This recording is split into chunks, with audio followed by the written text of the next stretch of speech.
Human beings have never lived in a world like this before. For most of history, survival dictated every action, every thought, every dream. Hunger, disease, and violence framed the limits of existence.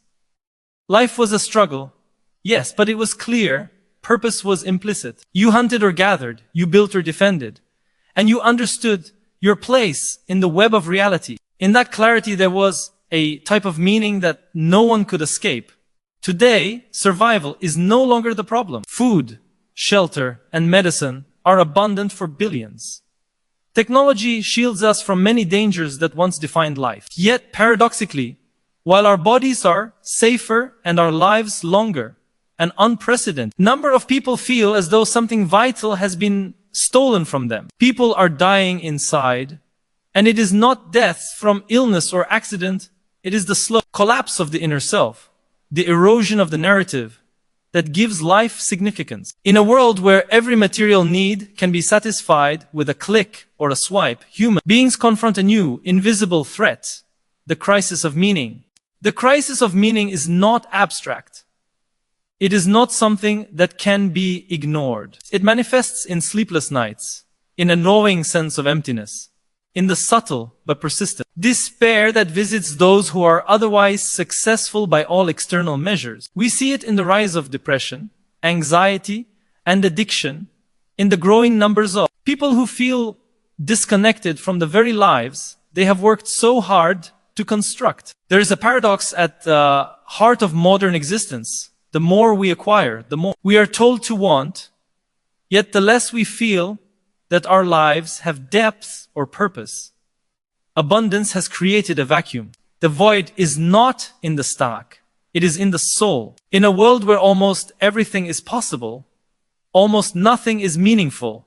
Meaning, in its deepest form, comes not from comfort or distraction, but from a story that frames our existence. For millennia, humans lived according to myths, religions, and social structures that imposed a narrative. These narratives told us why we suffer, why we strive, and why we must endure. They linked individual lives to larger cosmic or historical processes. Even if the stories were imperfect or flawed, they created a sense of continuity and significance. Modern society, by contrast, has dismantled these narratives. The old stories no longer command authority, and new stories are fragmented, inconsistent, and often self-serving.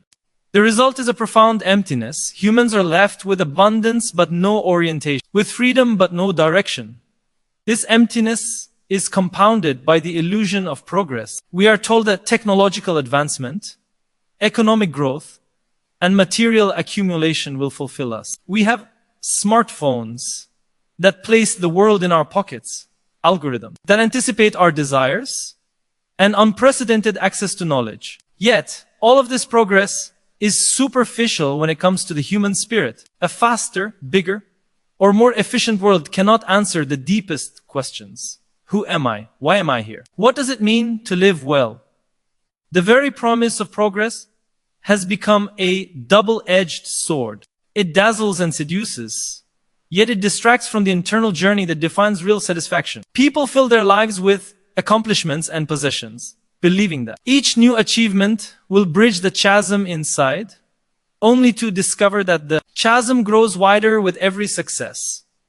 It is not just the illusion of progress that traps us, it is the confusion between quantity and quality. We measure life by accumulation, more money, more friends, more experiences. But the human mind is not calibrated to equate external quantity with inner fulfillment. Happiness is not a bank account, and meaning is not a to-do list. The more we focus on acquiring, the more we overlook the essential, understanding our own consciousness, examining our choices, confronting the fears and longings that define us. This neglect produces a subtle but relentless form of suffering. It is quiet, almost invisible to the casual observer, yet it permeates the very essence of being. In practical terms, the loss of meaning can manifest as exhaustion, apathy, and the slow erosion of will. People wake each morning and go through the motions because their lives, while comfortable, feel hollow. Their routines are designed to maintain external stability, not internal vitality. Work, social media, entertainment, and even relationships are consumed as distractions from the void, rather than as sources of genuine engagement. The modern individual is trapped in a cycle of doing without reflecting, achieving without questioning, and consuming without understanding. Each distraction is temporary. The emptiness always returns, sometimes stronger than before. Yet understanding this problem is the first step toward resolving it. The human mind is remarkably resilient, and consciousness is capable of self-examination and transformation. Recognizing the crisis of meaning is not an admission of weakness. It is the beginning of awakening. When we see that the external world, no matter how rich or advanced, cannot provide the inner fulfillment we crave, we are forced to turn inward. And within the mind, within consciousness, lies the potential to rebuild purpose. Purpose is not given, it is constructed. It is not discovered by chance, it is consciously created, moment by moment, through reflection, choice, and Sip line. The promise of abundance must therefore be approached with caution. We must ask ourselves, what do I truly value and why? What narratives do I live by? And which have I inherited uncritically from society? How much of my life is directed by external pressures? And how much is guided by inner conviction?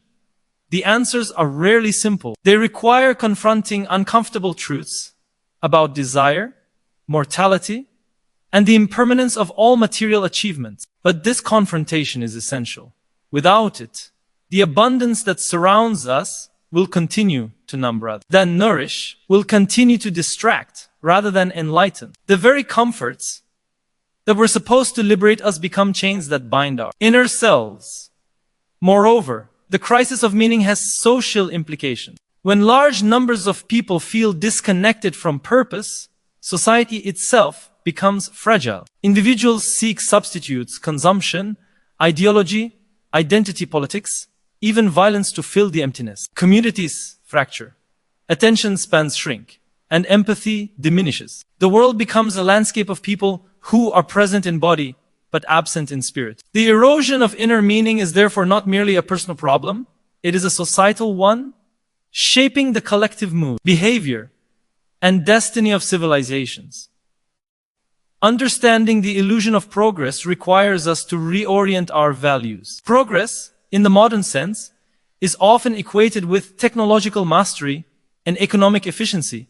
But true, progress, the kind that nourishes the human spirit, cannot be measured in devices, wealth, or speed. It is measured in the depth of consciousness, in the capacity to face reality without denial, in the ability to construct a life that resonates with our deepest sense of purpose. External tools can support this journey, but they cannot replace it. Technology can make life easier, but only self-knowledge and intention living can make life meaningful. Every human being faces a choice to continue drifting in the currents of distraction and superficial achievement, or to confront the emptiness directly. To confront it is not easy. It requires courage, discipline, and honesty. It requires moments of solitude and reflection in a culture that prizes constant activity. It requires the recognition that fulfillment is not a destination provided by society or technology, but a practice developed from self-awareness, ethical living, and commitment to a narrative that one consciously chooses. This narrative may be spiritual, philosophical, artistic, or practical. What matters is that it is authentic, coherent, and personal, compelling.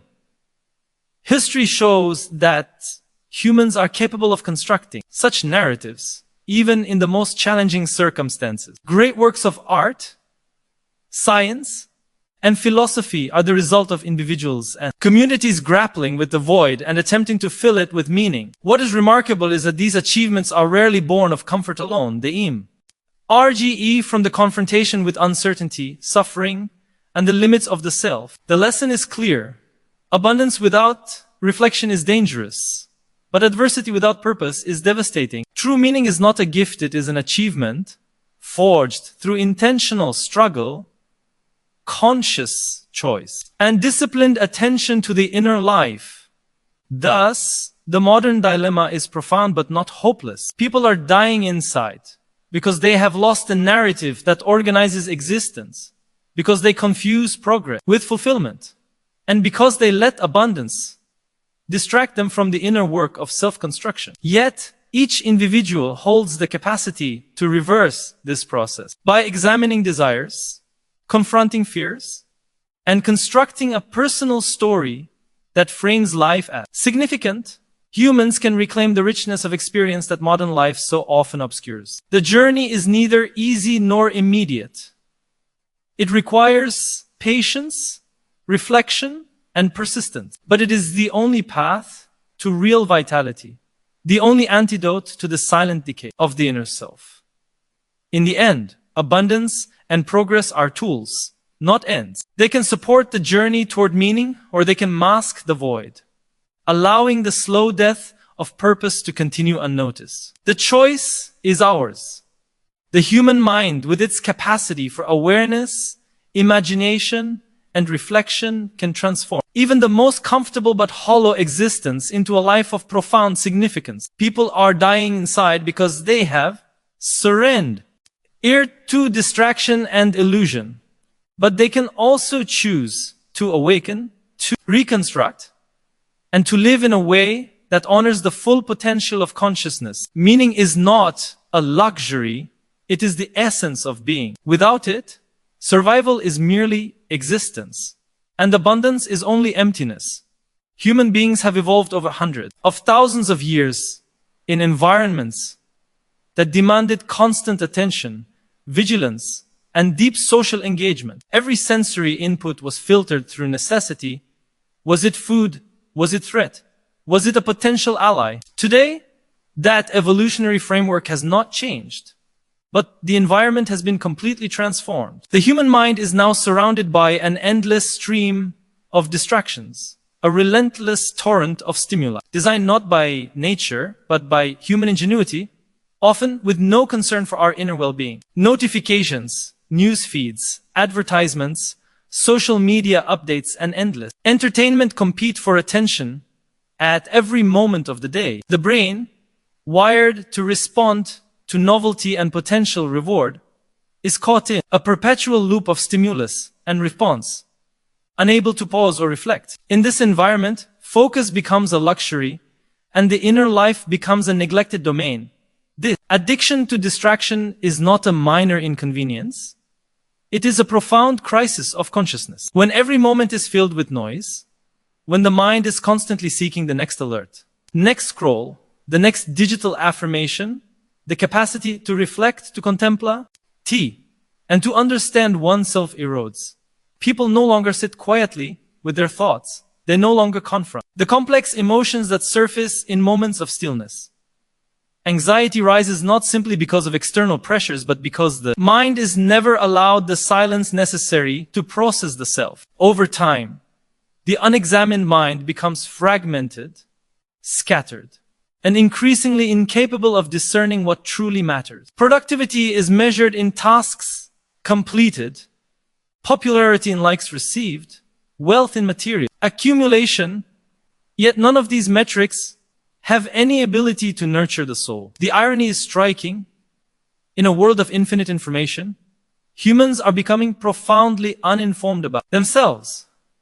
The consequences of this distraction are visible not only internally but socially. Relationships, the very networks that historically sustained human beings, are collapsing under the weight of divided attention. When conversations are interrupted by screens, when presence is only partial, the depth and authenticity of connection vanish. People can sit together in the same room, yet live entirely separate mental lives. The evolution of the mind was never designed for this fragmentation. The human brain thrives on attention, on focus, on deep engagement with both ideas and people. Without these, comprehension diminishes, empathy weakens, and the capacity for trust erodes. In this state, loneliness grows, not necessarily because people are physically alone, but because EY are psychologically isolated from one another. The self becomes a fragmented space, surrounded by connections that are superficial, transactional,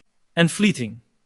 This fragmentation extends beyond personal life into society at large. Communities, once bound by shared rituals, traditions, and stories, now struggle to maintain cohesion. The common narratives that allowed humans to trust each other, to cooperate, and to create large-scale civilizations are under assault by a constant barrage of competing narratives and distracting stimuli. Every voice competes for attention, yet no voice is given the depth of listening it requires. Democracy, culture, and social movements are weakened not just by ideology or corruption, but by the simple fact that the population is unable to pay sustained attention to anything for more than moments at a time. The consequence is a society in which people are physically present, digitally connected, yet internally hollow, unmoored from both self and community. The loss of meaningful connection is particularly acute in the modern digital landscape. Social media promises connection, yet it delivers comparison, envy, and alienation more often than companionship. Humans are wired to interpret social signals from real, lived interaction. Subtle cues of tone, expression, and body language shape empathy and understanding. When these cues are replaced by curated images, filtered posts, and algorithmically determined content, the mind receives a simulati on rather than a reality. The constant pursuit of approval, measured in likes and followers, is psychologically exhausting and ultimately hollow. Instead of deepening social bonds, digital platforms often replace genuine connection with the illusion of belonging. A person may have hundreds or thousands of online friends, yet feel profoundly alone. The paradox is that in a world more connected than ever, the quality of connection, the kind that nourishes and sustains the human spirit, is in decline. The addiction to distraction and the erosion of real connection are not separate phenomena. They reinforce one another. The more a mind is accustomed to fleeting attention, the less it tolerates depth in interaction. Conversations are interrupted. Relationships are neglected.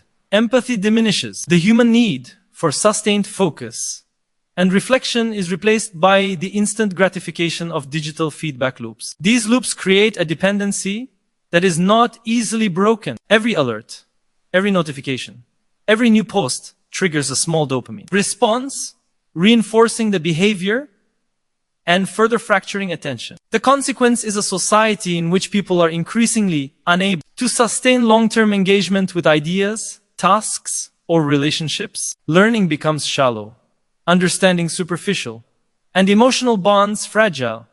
Yet the crisis is deeper still. Humans do not merely need to be connected, they need to feel seen, understood, and valued in their presence.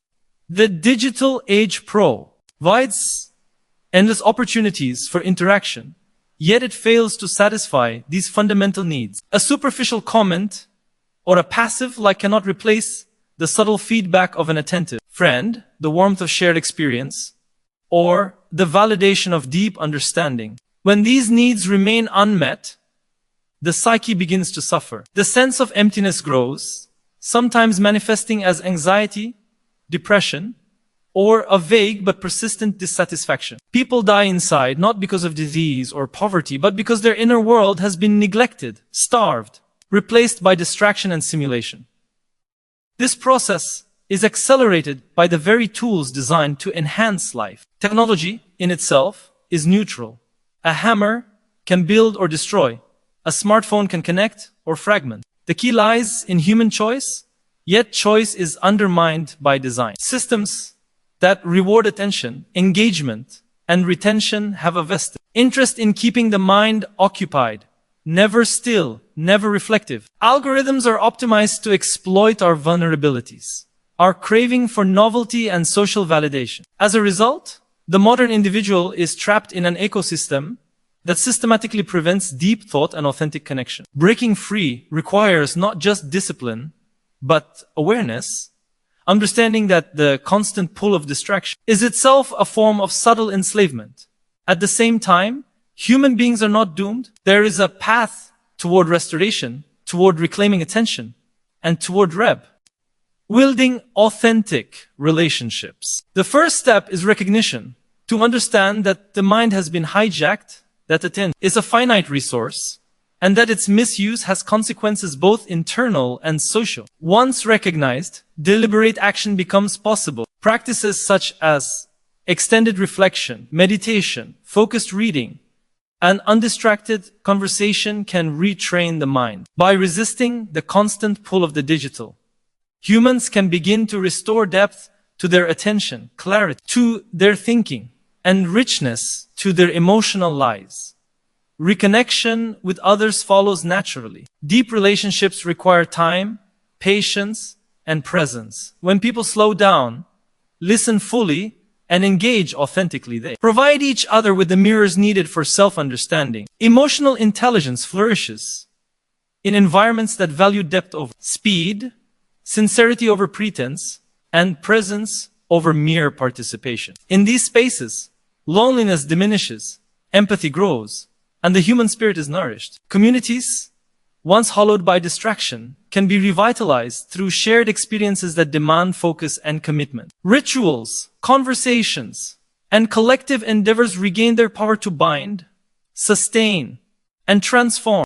Ultimately, the combination of distraction and disconnection is the silent crisis of the modern age. It is invisible because it is not dramatic. It does not announce itself with headlines or crises. Instead, it creeps into the mind, fragmenting attention, eroding relationships, and hollowing out the inner life. People may appear successful, busy, and connected, yet they are, in crucial ways, dying inside. The antidote is both simple and profound. Reclaim attention, embrace depth, and cultivate authentic human bonds. To live fully, one must resist the endless pull of superficial stimuli, invest in meaningful relationships, and dedicate time to understanding oneself. Without these, no material wealth, no digital popularity, and no technological convenience can prevent the quiet erosion of the soul. The challenge is urgent because the tools of distraction and disconnection grow more sophisticated every year. Virtual realities, AI-driven content, immersive entertainment, and algorithmically curated social media are not just distractions. They are immersive experiences designed to replace reality. They offer the illusion of connection, novelty, and fulfillment without the substance that nourishes human consciousness. To survive and to thrive, humans must cultivate the ability to distinguish between simulation and reality, between transient amusement and enduring satisfaction. The future of the mind, of communities, and of societies depends on this ability. In this sense, the struggle against distraction and the rebuilding of authentic connection are not trivial choices. They are existential imperatives. They determine not merely the quality of life, but the very capacity to live a meaningful life. Humans have the extraordinary opportunity to confront these challenges consciously, to reclaim the attention that defines consciousness, and to restore the depth of relationships that sustain the soul. Every choice matters. The choice to look up from the screen, to engage fully with another person, to invest in reflection and thought. These choices are acts of resistance against a culture of fragmentation, and they are acts of courage in a world that increasingly values superficial engagement over depth. The process is neither easy nor instantaneous. Habit, addiction, and societal pressure all conspire against focus and authentic connection. Yet the alternative, the quiet decay of inner life, the hollowing of the mind, the erosion of social bonds, is far graver. To live fully in the modern age requires vigilance, discipline, and an unwavering commitment to presence. Every act of deep attention, every moment of real conversation, every effort to engage meaningfully with the self or another human being is a step toward reclamation, a step toward life instead of quiet dying. Human beings have always been storytellers, and yet, in the modern world, many have stopped telling the most important story, the one that takes place within themselves. The denial of inner pain has become a cultural epidemic. We live in a society that rewards constant action and perpetual optimism, where any expression of vulnerability is often dismissed as weakness. People avoid confronting their inner struggles, pretending that productivity, entertainment, or social validation can fill the emptiness that silently grows within. They fill their lives with meetings, screens, and obligations, thinking that distraction is the antidote to suffering. But distraction is merely a temporary anesthetic. It does not heal, it only postpones.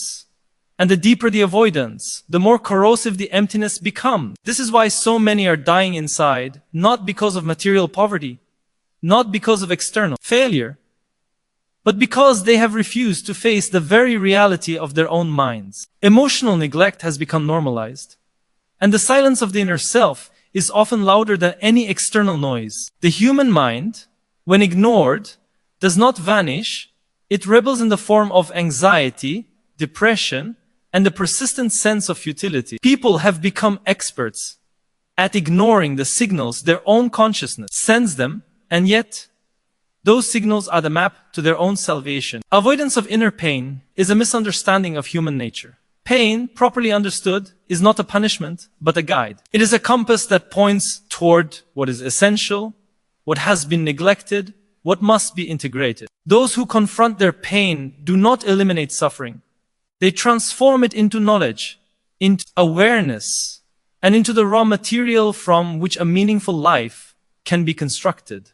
Facing inner pain requires courage. It requires the willingness to enter the dark rooms of one's own mind without a guarantee of immediate relief or comfort. It is tempting to remain in a state of superficial contentment, to embrace the illusion that scrolling, clicking, or binge-watching can substitute for understanding oneself. But beneath the surface, the mind knows, and the body feels, that avoidance only deepens the void. Every skipped reflection, every unexamined emotion, every repressed memory leaves a residue that accumulates over time, corroding the sense of self. Awareness of this process is not a luxury, it is an urgent necessity. The first step toward liberation is acknowledging the reality that has been denied. Pain, loneliness, confusion, and fear are not marks of failure.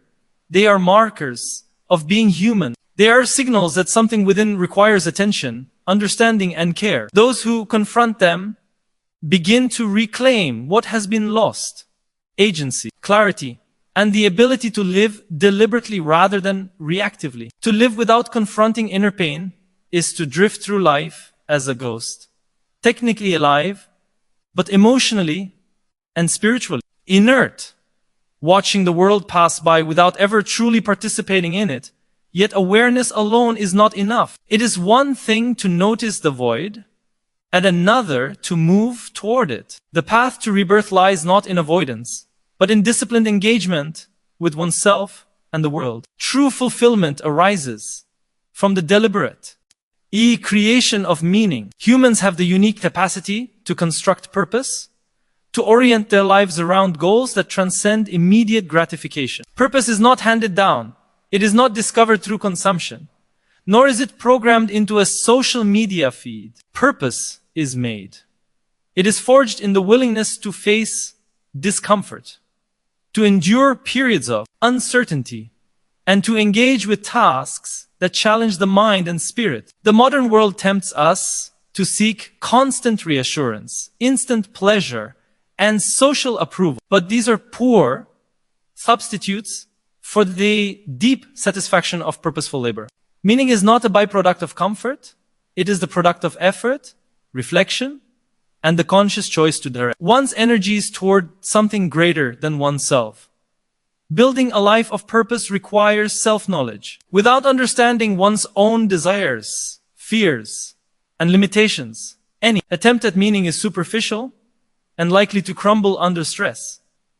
This process is not quick. It demands honest reflection, asking questions that have no easy answers, and confronting truths that may be unpleasant. Humans are remarkably resilient, but they are also easily deceived by illusions, by the comforting narratives of others, or by the addictive reassurance of the digital world. To reclaim inner vitality, a person must first understand the illusions that keep them trapped. They must learn to distinguish between what is ephemeral and what is enduring, between what is trivial and what is transformative. This discernment is not innate. It is cultivated through deliberate practice, meditation, study, and the discipline. Observation of one's own thoughts and emotions.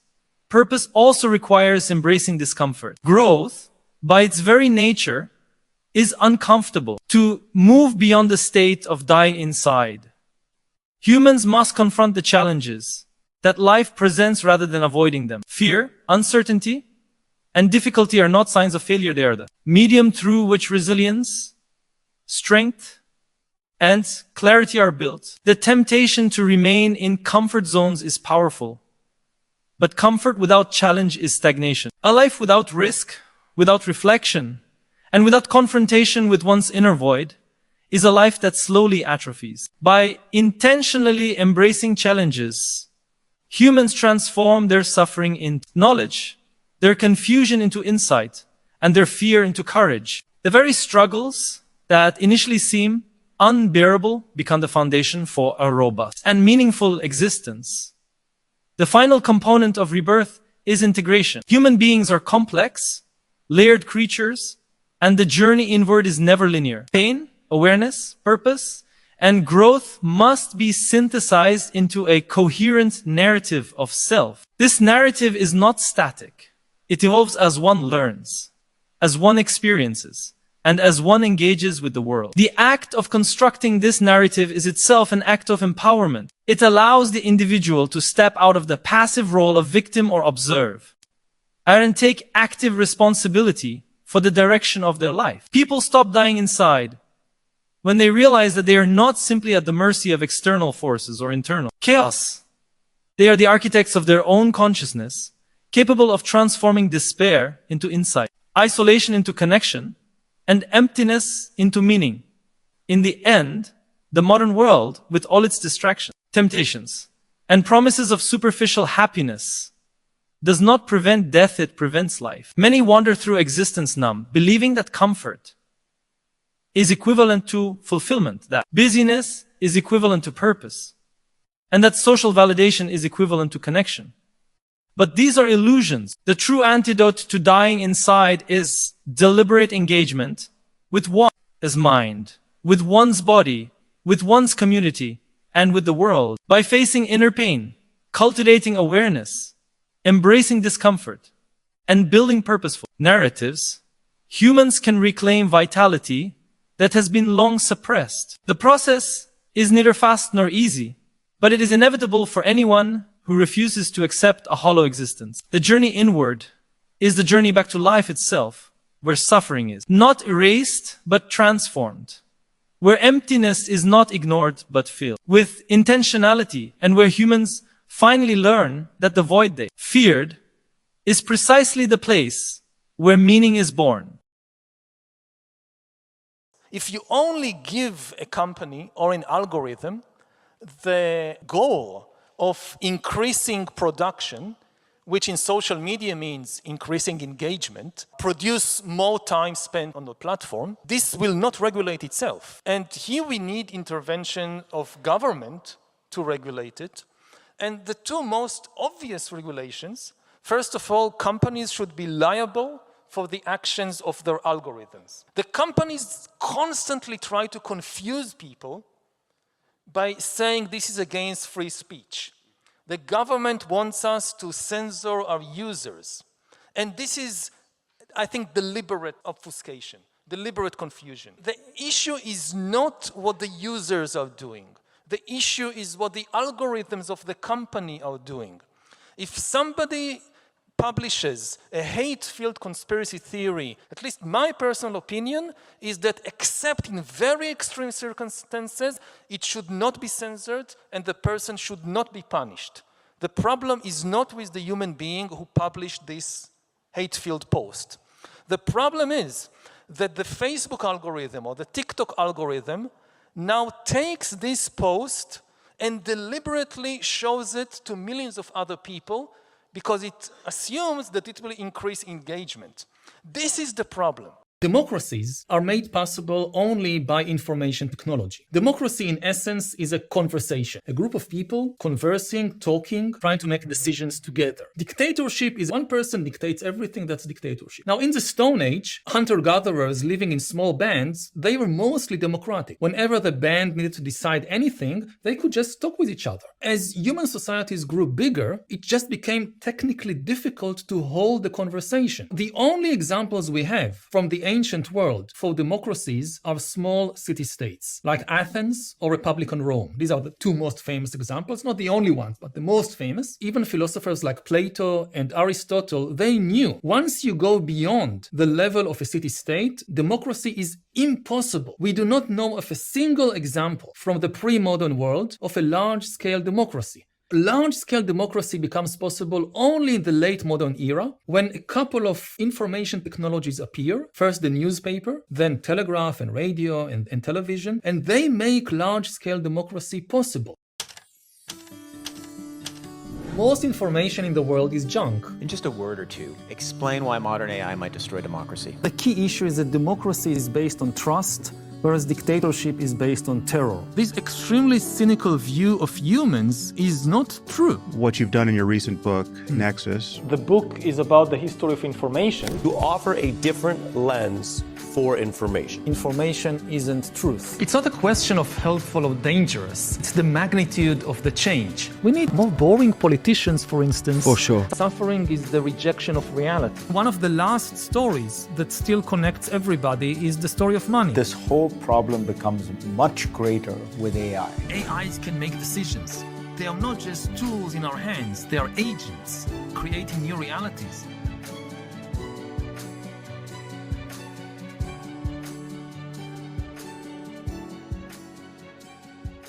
$7,000, $25,000 unarmed civilian. Keep it like you know.